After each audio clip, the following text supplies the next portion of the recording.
If you know that you're going to fail, you're going to fail. If you know that you're going to win, 5% of the time, those people will win. I spent $50,000 on a booth at an event, and I've collected 500 names. Where do I go from here? I'll tell you what most people do. You got to be crazy to be in business. You got to be willing to walk into the fire. There is 100% a type of person that is a high-earning visionary entrepreneur, and it's narcissist, delusional. You got to be crazy. You gotta be. If you don't believe you're not going to achieve something, you're only ever not going to. It's the one common denominator of billionaires, Steve Jobs, Elon Musk, and all these billionaires. They are. Welcome back to the Trainwreck Show, the craziest, messiest, nuttiest podcast on the internet, I guess. Maybe not, but we think so. I'm Perry Belcher. I'm your host, the unstoppable force of marketing sales and making the cash register ring. And Miss Emma Rainville, the wizard of ops, the immovable object that is operations, my nemesis.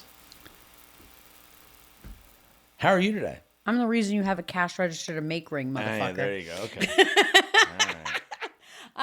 Okay, so today we're just getting ready to leave for growth hacking. Yeah. We're super excited about this event. We have a ton of phenomenal attendees, some real crazy speakers we haven't Yeah, done. I know I'm speaking there. Yeah, that one guy. But we've got some really crazy, great speakers. I don't think we've done a good enough job of letting people know who's going to be there. There's going to be a lot of FOMO for sure. We did an episode not that long ago that I sent to all of our sponsors and exhibitors.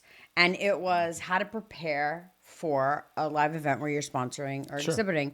This is where Perry went over lots of stuff from what to have in your booth, how to man your booth, how to collect your leads, all those things.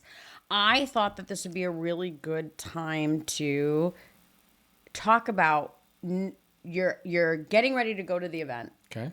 What are you setting up and what are you doing very specifically in steps with the leads that you're going to get? So I spent $50,000 on a booth at an event, and I've collected 500 names.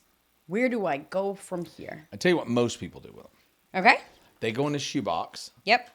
And the shoebox gets taken home like they're gold. Yep. You go back to work on Monday morning, or maybe you take Monday off because it's been an exhausting weekend, and you start on Tuesday, and you pull out the box of leads, and you pull out the first business card from the box of leads, hypothetically, and you make 3 calls. You call the first 3 people, and then somebody comes in and says, hey, we're having a meeting about the flux capacitor in the small conference room. And okay, I'll be there in 5 minutes. And the box of leads gets shoved under the desk. The meeting happens, then everybody goes to lunch, and then maybe that afternoon, maybe they go play golf, or maybe they come back and they have some other tasks to do.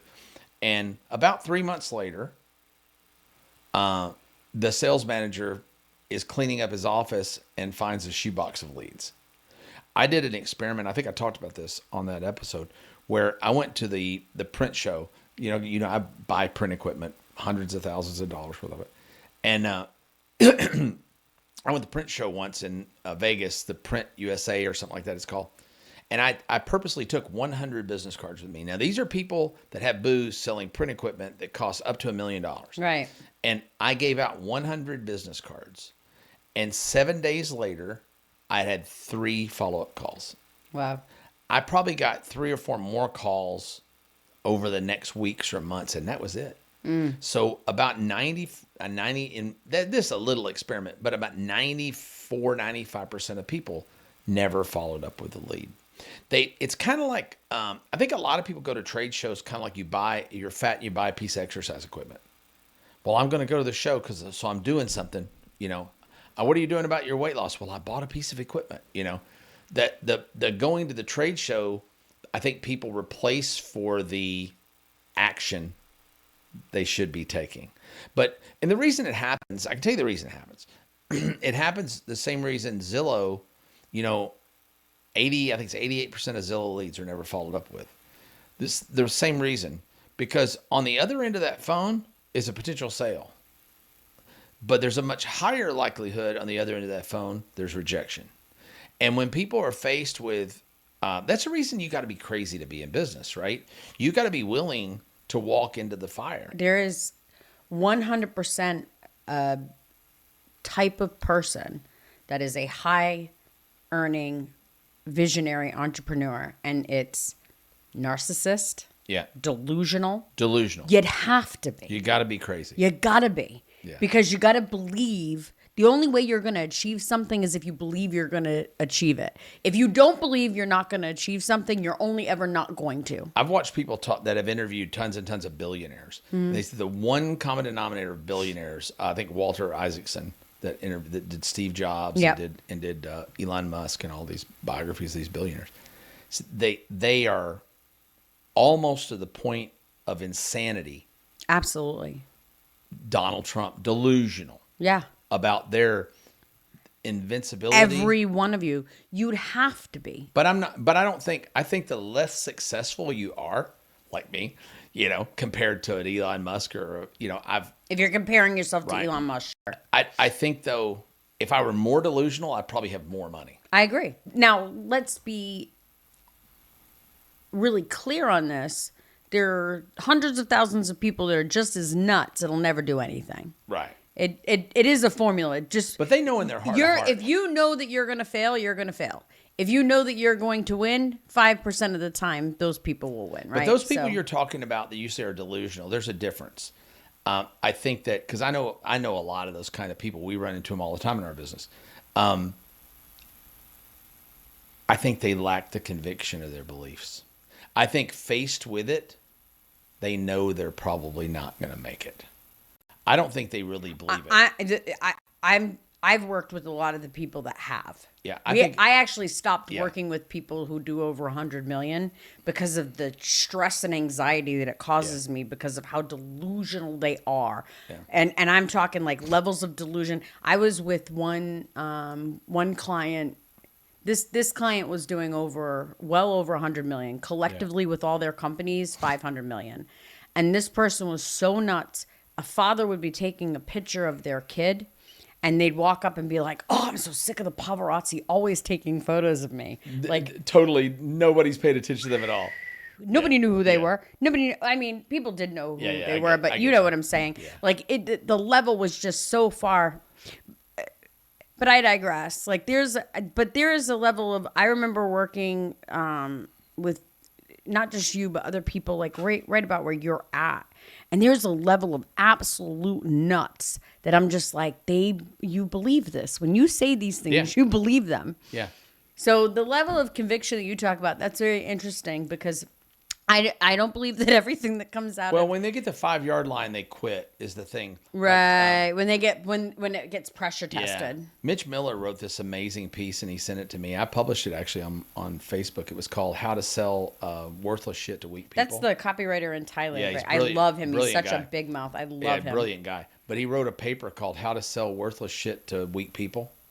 And I remember you sent that to me. Yeah, it was great. And he was like, these people desire a lot of things, and they'll even invest to get things, but they'll buy. They want to spend $10 and get a $10 million return. And I was talking to somebody about this the other day of why. I was on a podcast talking about this the other day, and we brought it up. But they'll do that sort of stuff. But at the first sign of resistance, at the first sign of difficulty, they're out. Yeah. And they never believed anyway. Like if you think about it, when you're running offers to people that are promising the moon for very little, you're going to attract the world's worst customers. Because if you came to me tomorrow, if somebody came to me tomorrow and said, "Hey, I got a great investment for you.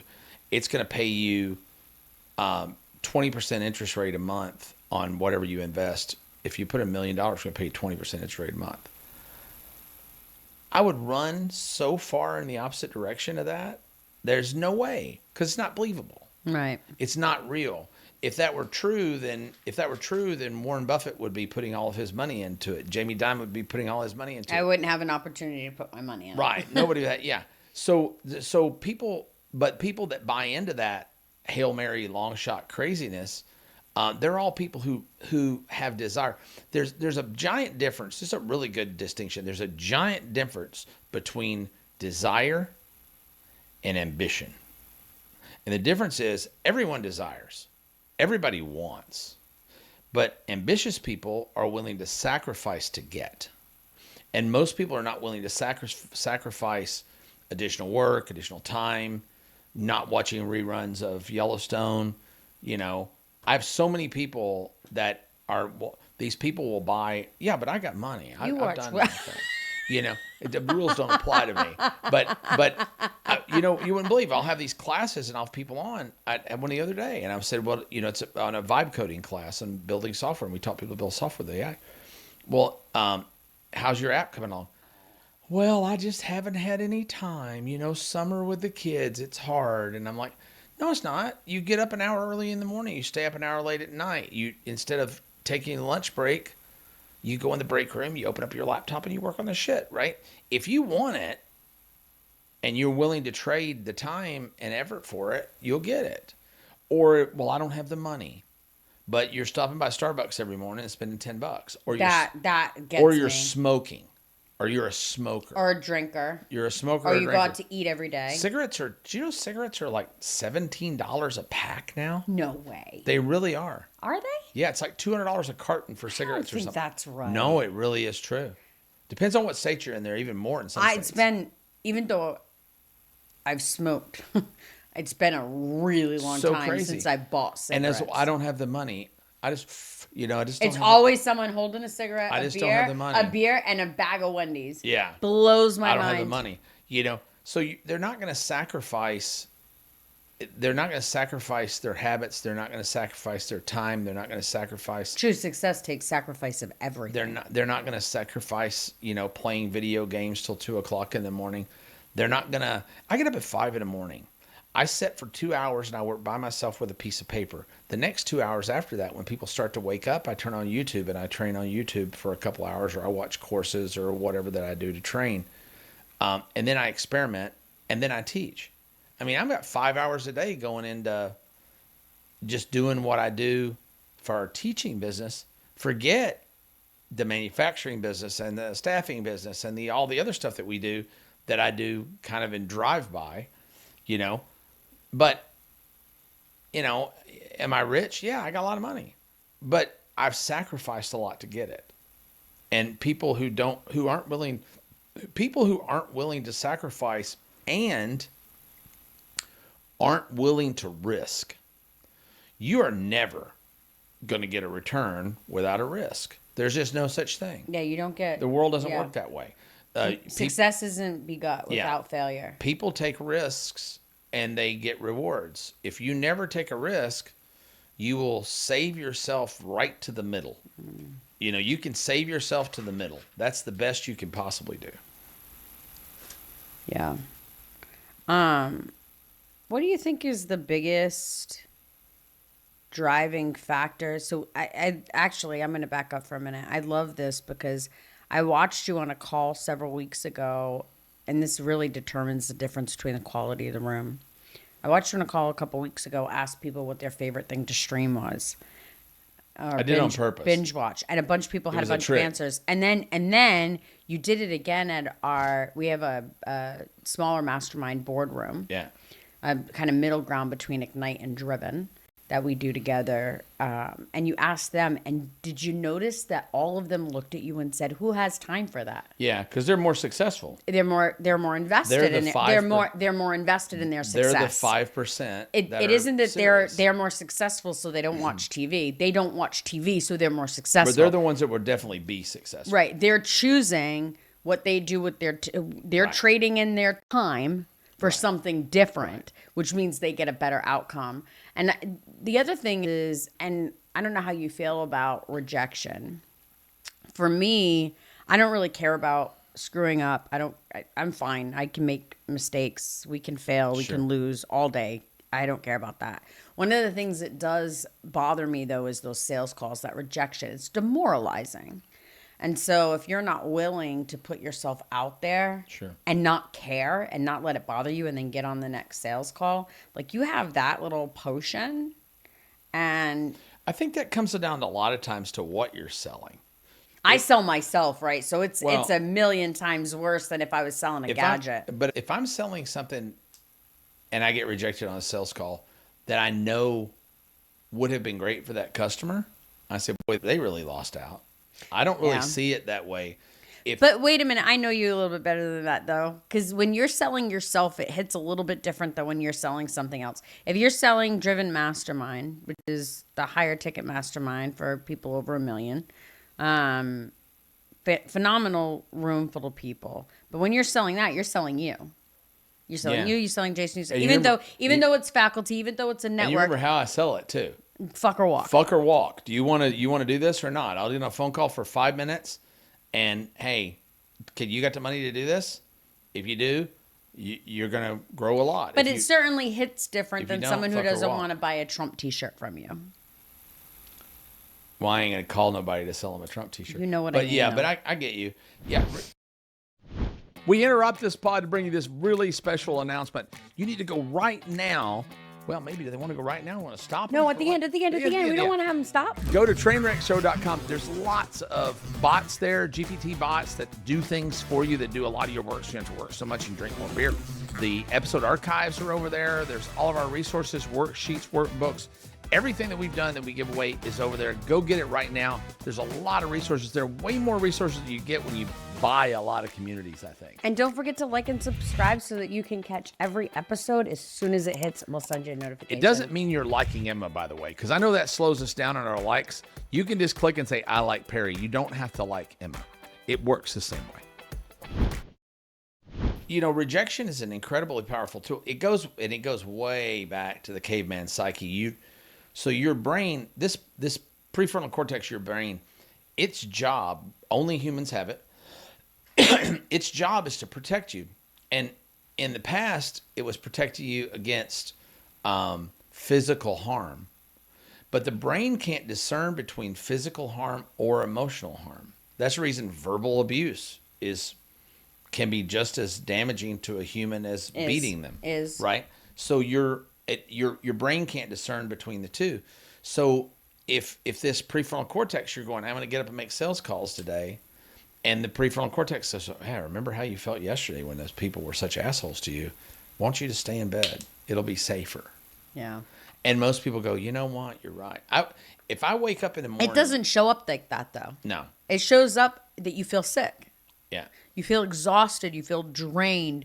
You feel mentally unable. You don't wake up and have a conversation with yourself that looks like, hey, you're going to be denied again. People aren't going to buy what you want. Just stay in bed. You make 87 excuses. It shows up with my body hurts, my head hurts, I have a headache, I don't feel well. I felt like absolute crap today. And nothing in the world was going to drag me out of bed, but yet here I sit. Right. You know, I got to go do the dishes, or I got to rearrange the file cabinet, or I got to pick up the kids. You'll come up with some. I have to paint my office before I can turn the computer on. You'll come up with a non-consequential skill. There's a great episode of an old show called, this is a bit of a story, but it's a great story. It's called Will and Grace. Have you ever seen Will and Grace? The show a couple of times. Yeah. I know what it is. Yeah. So a girl and a gay guy and this girl are roommates. And it's about their life. It's sort of like she loves him and he doesn't love her, right? It's sort of like Friends. Well, he was gay. Right, but she's like in love with him, and they were like engaged to be married or something. I don't remember. I think he was gay. Maybe and then there's another little gay guy across the hall. Maybe he wasn't gay. Maybe he was fabulous. It doesn't matter. Right. Either way, so he's an architect, and she is like a realtor or something. She's a designer. Designer. So he decides one day he gets in a fight with his boss, and he quits his job, and he says, "I'm going to start my own firm. I've decided I'm going to start my own architectural firm." And she said, great. He said, yeah. I said, it won't be that hard. People know me. I'll call around. I'll get some work. So Monday comes. It kind of gets ridiculous, but Monday comes and he sets up his home office in the living room, and he's got his desk and his chair and all that stuff. And she comes in and she says, how'd you do today? How are the calls? He said, well, I haven't started yet. I had to get all my supplies in. I had to get everything done. So the next day she comes back and he's had a new computer put in. He's got new telephone lines. He's got, all this paperwork stacked on his desk. He's built a filing system and all that. She said, how'd it go today? He said, well, I haven't made calls yet. I gotta, And the next day, when it gets to the ridiculous part, on like the third day, she comes in, she walks through the front door of the apartment, and there's a girl sitting by the front door at another desk. And she says, can I help you? And she said, are you here to see Mr. Smith? And she said, what the hell is this? Oh, this is my assistant, Becky, You hired an assistant? Before you sold anything. And he said, yes, how did you get a client? No, I haven't started yet because I got to. And she confronts him. And he finally tells her, after he breaks down, he said, I don't know if they're going to like me. He was doing all the other motions. And this is the life of a wantrepreneur. This is the life. I've met 100,000 of them in my career. Too. This is the life of the wantrepreneur. They think they want it so bad because they don't want to work to make someone else rich. But the amount of work that goes into being a successful business owner, not a business owner, a successful It takes a set of balls, man. It's also terrifying, and I don't really hear you, Jason or Cossum, talk about it much, but I know it exists in most, no matter how successful. I know it does for me for sure. There's a point at night when I'm in bed at the end of the day, and I just did payroll, which went out of the bank really easily. No big deal. Goes right out of there. It does, but it wasn't a big deal. Money's in the bank. It's not that big of a deal. And I'll sit at night and just be like, I'm one mistake away of screwing it all up. And God, everybody's counting on me to get their salary. And what if all of a sudden I have to have layoffs? No reason for my mind to go there. None whatsoever. But the liability that comes with owning a business, the responsibility that comes with owning a business, and if you're a decent person, like having employees and being responsible for them and their families. And then when you get to know them, like you have a bunch of staff that you're actually responsible for, people who are responsible for whole families. Oh, yeah. We met out. It used to be a lot more. I was responsible for over 1,000 people at one time. Some of the people that work for you out in the Philippines, we went and met with, they're supporting 8 and 9 family members, elderly family. So it's just a big burden. And these entrepreneurs come in and they think that they want this burden. And then in the meantime, it's like, man, do you know how many sales calls I've gotten on? Oh, I just got my ass handed to me. And basically called stupid by someone who asked for the call. How many times did everybody get a paycheck except me? Oh, same. Same. Same. Oh, we want to grow. Just stop paying me for the next 6 months, and we'll put all the money back into the business. And in the meantime, all those staff members are like, so hey, I just hit my 3-year. Can I get a raise? Yeah. I watched Sarah. One of the coolest things, going back to rejection, because I think rejection is such a big piece. It is. Sarah Blakely. So we had her speak at a mastermind.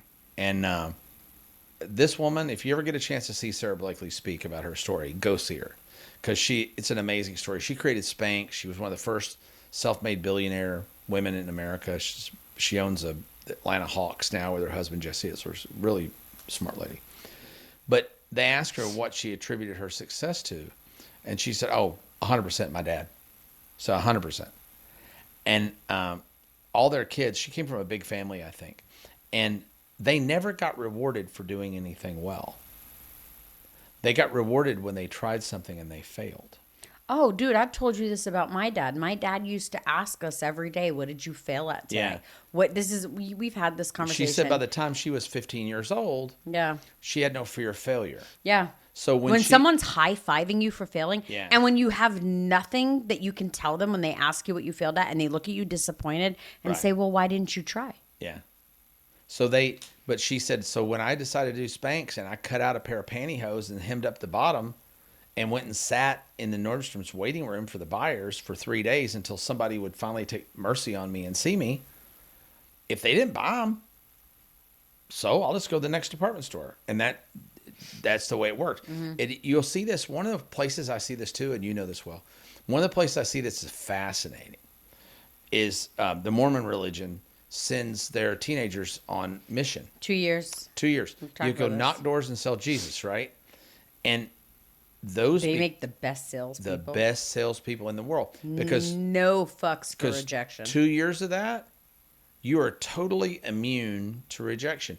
You're not allowed to watch TV. Yeah. You're not allowed to call home. You get to write home. Yeah. You get to spend time reading, studying, and preaching the gospel of the Mormon faith. I used to have a buddy I hung out with, Ronnie Hester. I'll never forget Ronnie. Everybody loved going out with Ronnie because if you went with Ronnie, you're going to get laid. So Ronnie would go out. Go from Mormons to getting laid just like that. Ronnie would go to the bar, and his line, here's was his line. Hey, honey, you want to go have sex with me, or do I owe you an apology? That was his line. I think you owe me an apology. Oh, sorry. Hey, you want to go have sex with me, or do I owe you an apology? He would just basically do this all night long in a bar. Never went home alone. Ever. Like, it was crazy. That was fundamentally what he was saying. He just approached, he would start at the top of the heap and keep working down until he caught one, you know.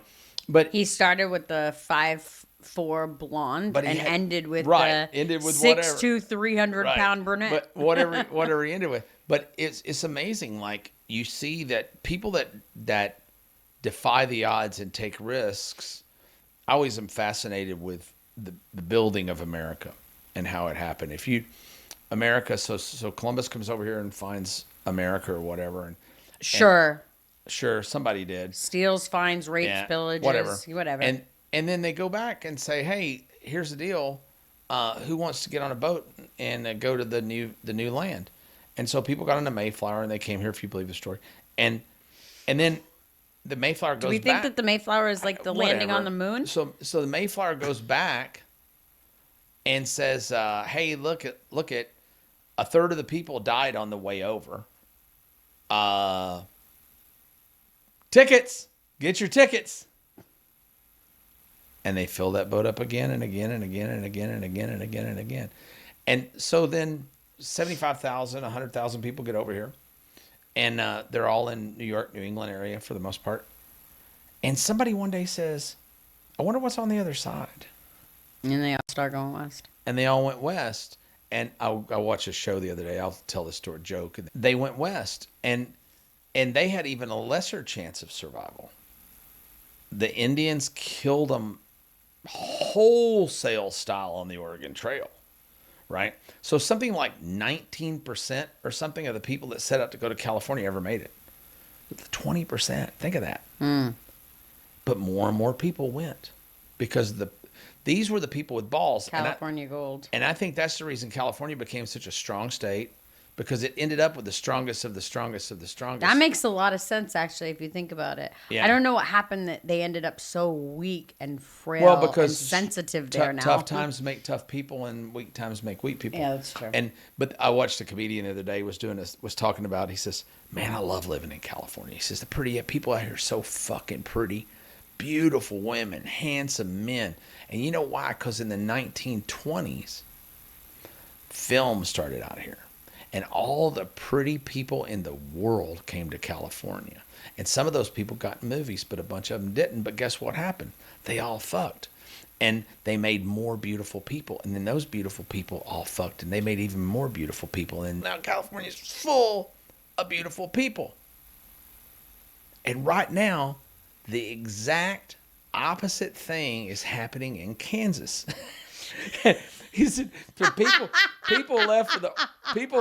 You think about this for a second. People left for the Oregon Trail from St. Louis, Missouri. Yeah, so those only made it from Kansas. And they got to Kansas and said, "Nah, fuck it, I'm just gonna stay here and fuck that fat girl over there."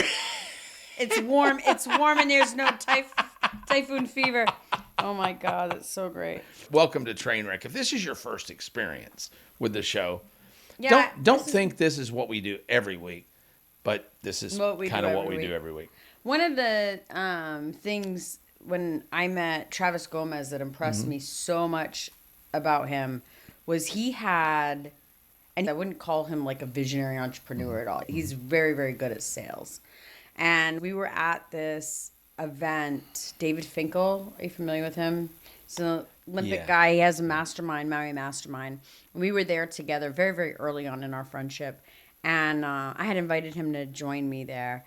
And he, got up and just, walked up to David Finkel and then tried to, negotiate a referral deal for all of his mastermind members where Dave would get a percentage of the referral fee, basically, for merchant accounts. And he would just sell David Finkel and all of it. I couldn't believe the balls it would take to walk up to the mastermind owner in front of everyone and pitch him an idea. And what if he knocks you down right in front of everyone? And he looked at me, he goes, I'm still going to eat my free lunch. You're not going to die. He goes, I'm still going to eat my free lunch. That's Right. what he said. Either way, I'm going to eat my free lunch. You're not going to die. And I'm going to leave here tomorrow. And either these people are going to become my clients or they won't know me anymore. I couldn't. And I watched him do it. And I was so impressed. And ever since then, I took one of the big takeaways of that is you're never going to get anything if you don't ask. And it really doesn't cost you anything except for a little bit of pride. And if you can get over that, man, you can really kill it. We had a student in boardroom, batshit. Absolutely batshit. And I think both of us, the thing that impressed us the most about her was her non-ability to give a fuck and just sell anybody anything for any dollar amount. And she was crazy enough she believed But all it'll of work. You know, I had absolutely brilliant. I had a stepson that grew up with my kids, and I was married to another woman. And he would go to the mall and go up to like a push cart in the mall or a kiosk in the mall and say, hey, how's it? That thing's really cool. Can I have one for free? And he'd go with all the other kids to the mall. What would he get? The Just whatever they have. People give him shit all the time. Whatever's in the kiosk. Whatever. He would just ask me, man, that's Can I have cool. his sunglasses? I don't have any money, but can I get one for free? And he would always come home. The kids would go to the mall, and he'd come back home with a bag full of shit. And the rest of them, I didn't have any money, Dad. Well, Chris didn't have any money either. Chris came back with all kinds of shit. He would ask for it. Every damn hustling. And right. Well, you know, the truth is, I say this a lot. The world, our lives are nothing but a series of offers and acceptance or rejection. That's all they are. We make offers. Everyone makes offers. Yeah. If you get good at making offers, your life will be good. If you're bad at making offers, your life will be poor. If you're poor at choosing a good offer over a bad offer, you'll do well. If you're not good at deciding what a good offer is or a bad offer is. You end up married to a guy that can't fix the lights on the podcast or you end up room. broke, right? It's really just the skill of, there's only really two skills. There's a skill of offer making and there's a skill of analysis, right? Pattern recognition and analysis. You're going to be made offers all day long. And you're going to analyze those offers and choose to accept or reject them. And those decisions are going to change your life. But what really changes your life, probably even more dramatically, is learning how to craft an offer that you can make to someone. You know what's crazy? Not just not even a sales letter, email, or any of that. Just an offer. Like if you say, you know, hey, would you be really opposed to going to Italian tonight? To eat Italian tonight? I wouldn't be opposed. See? So if I said, hey, what do you want to do tonight? Where do you want to go eat? I don't know. I don't know. See? But if you learn how just a simple little thing like that in making an offer to someone, Positioning. you'll get a much higher acceptance rate of your offer if you learn how to craft the offer in a way that allows people to easily give you the answer that you're looking for. Yeah, with no confusion. Here's what's crazy right now, by the way. I just love this. I'm literally sitting here for the past 10 minutes trying to figure out what the hell are we talking about? And we're I don't talking. remember. Okay, you ready? Are you ready? I know neither of us did for a while. Here's the ride we went on. Yeah. What do we do with our leads Yeah. from an event? Yeah. I don't even know where it's going.